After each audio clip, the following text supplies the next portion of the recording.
wanted to explain about Juan Peron, the namesake of Peronism, something that the Catholics got sadly accustomed to during the reign of Francis. He was a huge devotee of this Argentine leader, political demagogue from the late 20th century, who really posed as right-wing when he needed to, posed as left-wing when he needed to, and he's one of the foremost modern authors of weaponized ambiguity. You talking about the president of Argentina? Yeah. Oh, yeah. By the way, do you know he was involved in the Gladio stuff and then he was inducted into Masonry? No, I didn't. Yeah. Really? Yeah. Really? Absolutely. Did not know he was a Gladio guy. It doesn't surprise me that much, but it's interesting.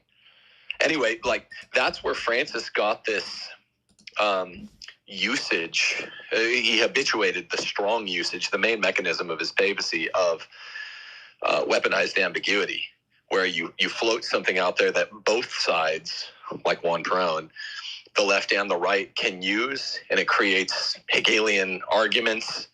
But you can take something that is fixed and clear and crystallized, like Catholic doctrine on, say, whatever, female deacons, and through weaponized ambiguity, you can keep it alive, which is what Francis did. And I would note that in the Leo pontificate, the primary reason I think he was elected is not only to push stuff like the reunion effort, but because Americans are like over 33% of the donors to Peter's Pence. And of course, Pope Francis was really, really, really unpopular in America. Mm-hmm. Secular and Protestant conservatives really disliked him, obviously.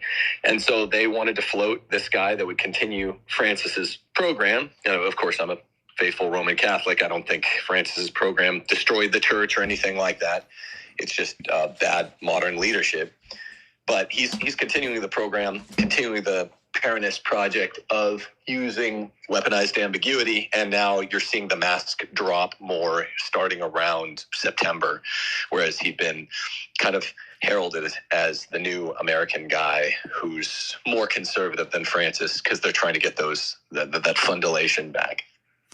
Yeah, it almost looks like he might be making some steps to equal himself to Francis, or maybe even go beyond in terms of some of the left agendas that he's tended to kind of give credence to. What do you think about that? Yeah, I think that's plausible. I think that could be plausible. When you look at, I was one of the only guys in the Catholic world that was saying personnel is policy. I was looking at Austin Ivory, the Pope's private biographer, during the conclave. I was looking at Cardinal Maradiaga, who was Pope Francis's closest collaborator in the C9, in the cardinalate.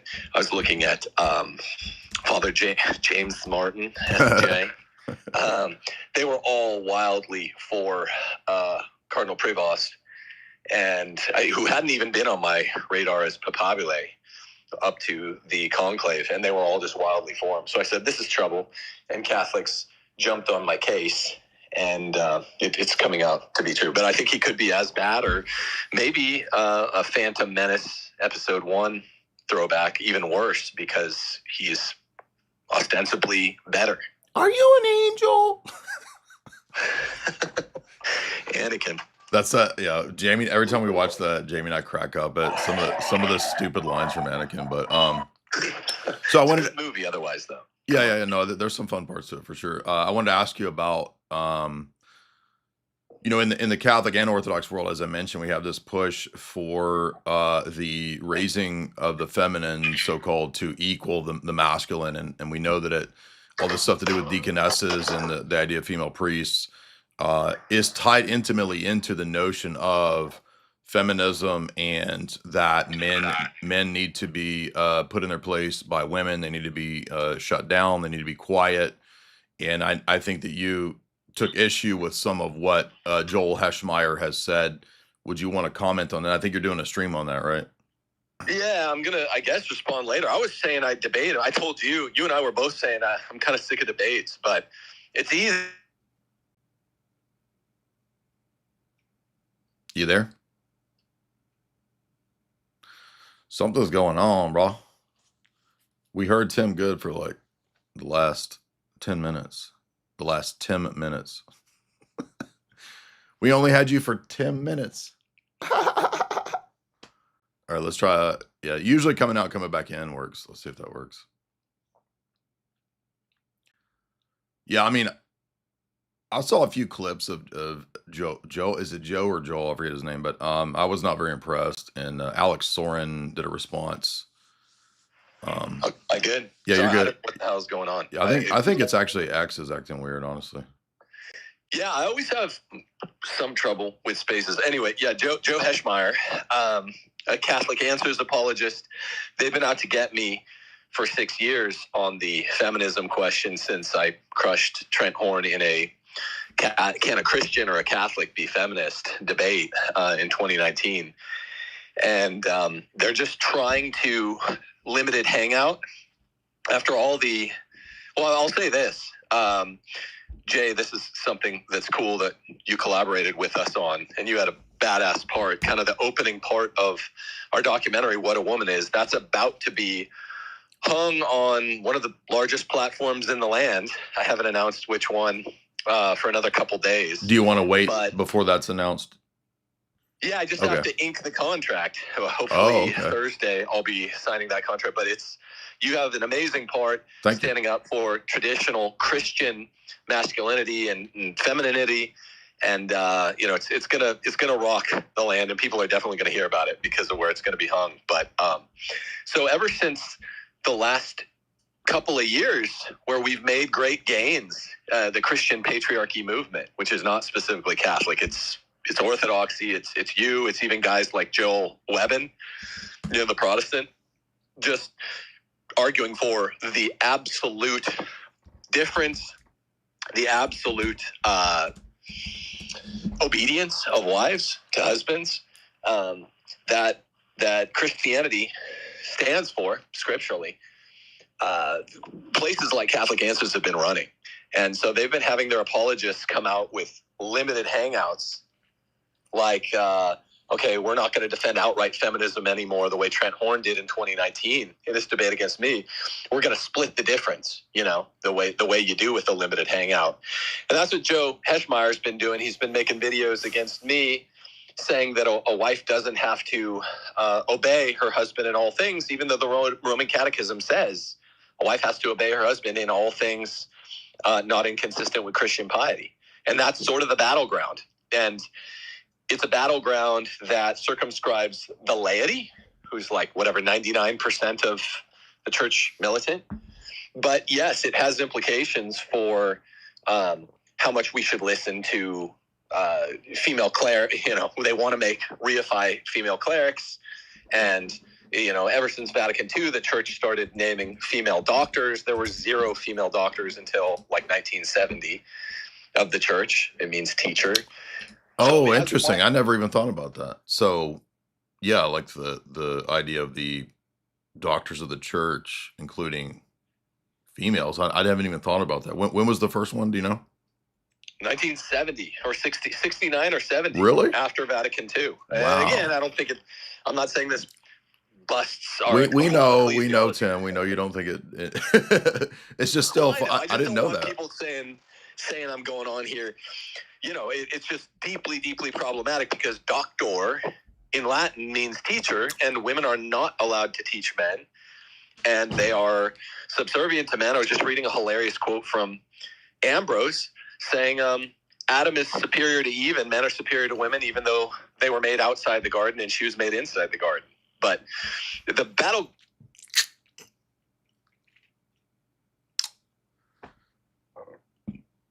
Where are you there? We lost you again.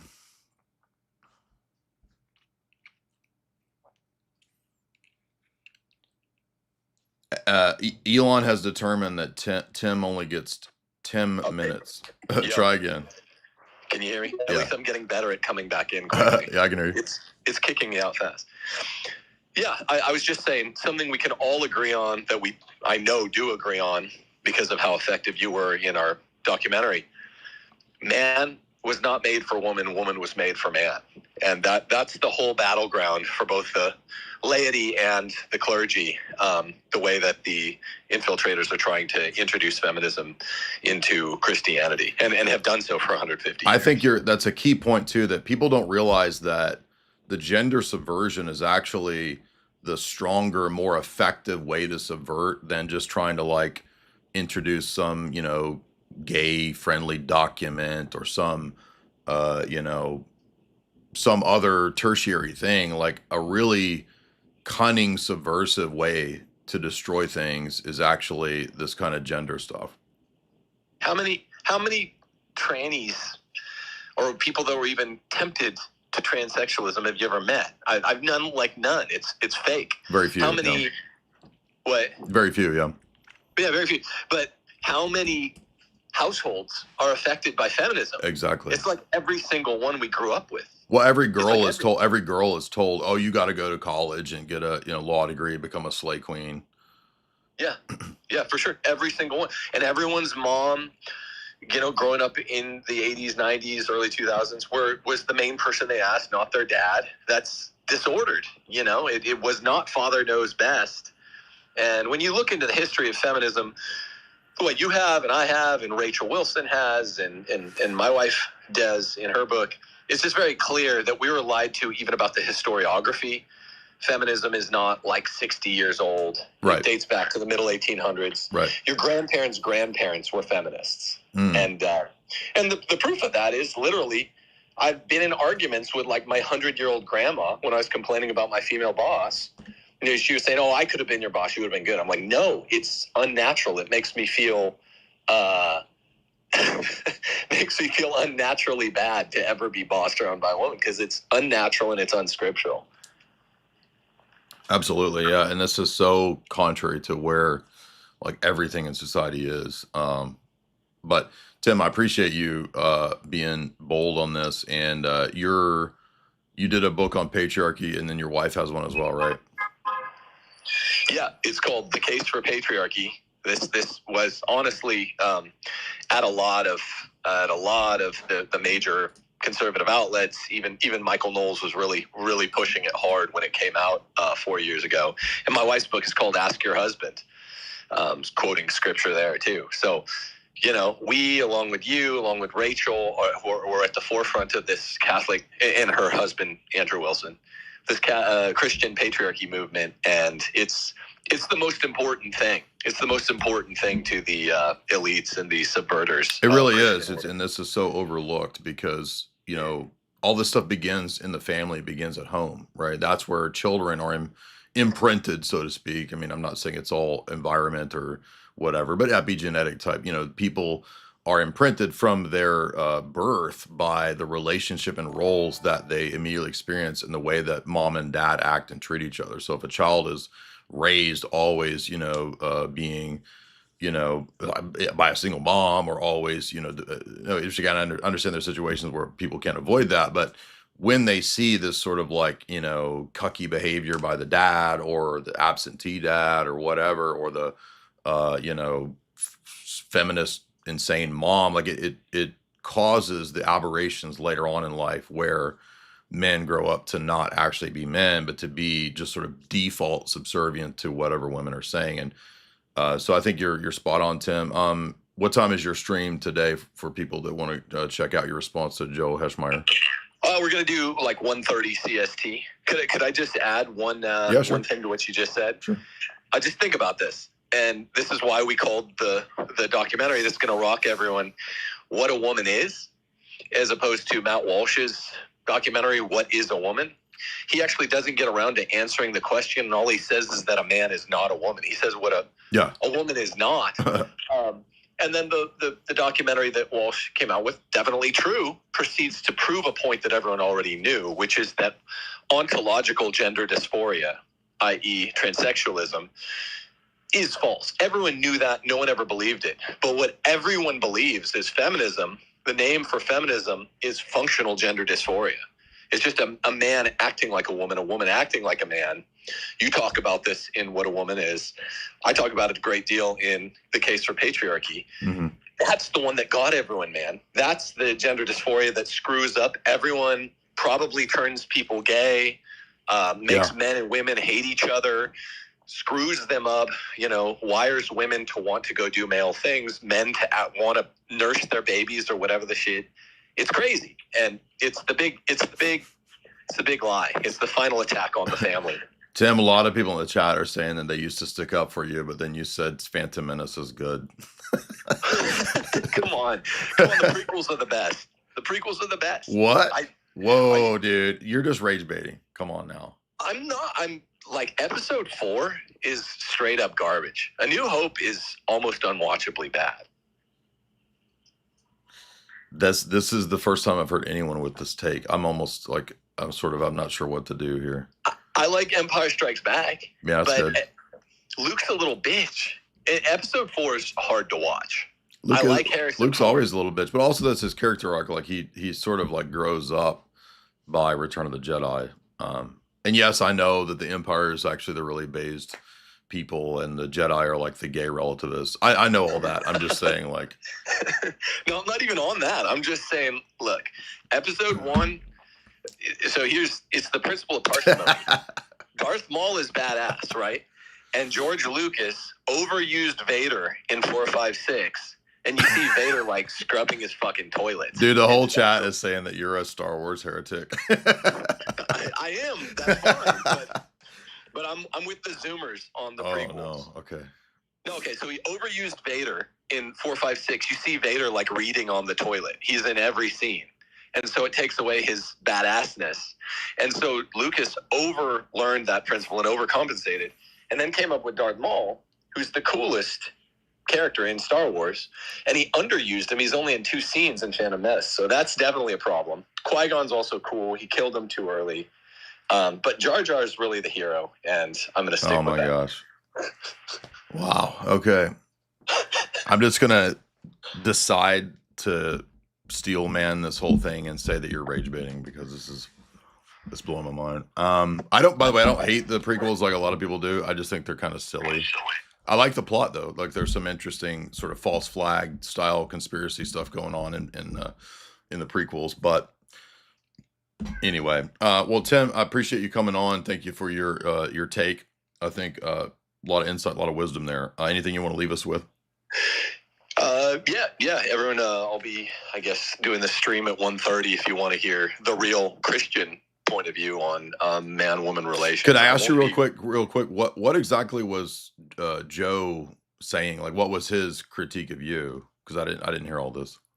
He said that paragraph 76 of Casti Connubii allows women to, wives specifically, to basically repudiate their husband's orders on prudential matters. He gave the specific example of buying a car. If a husband wants to buy a car, he should, I guess his wife, if she thinks it's imprudent, can repudiate. And this is specifically rejected by the Roman Catechism, by Scripture, by Popes Pius 10, 11, 12. So he literally gave the example. So like she's vetoing it or something? Like, I'm going to buy the car and wife says no, then that's the end of the story? Is that what he's saying? Yeah. He somehow says that, the husband has final say, but she can veto. And he attributes this to Pius XI, who in Casti Connubii says a wife must obey in all things. It's very strange. Okay. All right, cool. Appreciate that. I'm sorry, I didn't mean to cut you off. What were you going to say? Were you going to say more? Because I was curious what his critique was or what his response was. Did you want to say more about? It's a limited hangout. They're really scrambling because the Christian patriarchy position has gained such a head of steam. You mean that Catholic Answers is that? Yeah. Okay. Yeah. They're just Lila Rose, Trent Horn, Joe Heschmeyer, the rest of Catholic Answers. They are scrambling to fabricate and then defend new positions, new iterations of feminism. The Mott and Bailey thing. They used to try to defend a more ambitious version of feminism. Now they're getting painted into an irrevocable moral corner, and they're just trying to defend less ambitious forms of feminism. And it's not going to work. I haven't kept up with Lila Rose. What was your critique of her or response to her? Oh, everything. She's terrible. She's just terrible. She's total feminist. She recently did a video over Thanksgiving. She's talking about dating her husband, and she's just basically dressing him down, saying in the nicey Miss Pris Lila Rose way that her husband was kind of more excited and she didn't have butterflies by the time she married him, but it was a sensible match because they dated a lot. I don't want to mischaracterize it, but it's terrible. And she thinks women can work and bring their kids into work.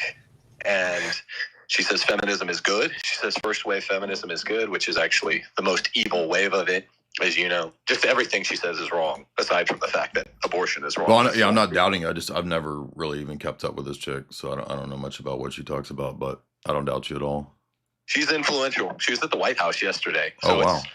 It's unfortunate. I have to deal with her because she's a Catholic and I'm a Catholic, and she's constantly selling snake oil. Well, thanks for chiming in, dude. Appreciate your take on all this, and look forward to. By the way, when that gets announced, the big announcement as to where that's going to be premiering, we got to get you to come on and talk about all that again. Okay, it should be next week, early. Awesome. All right, love you, bro. All right, thanks, Tim. You too, man. Later.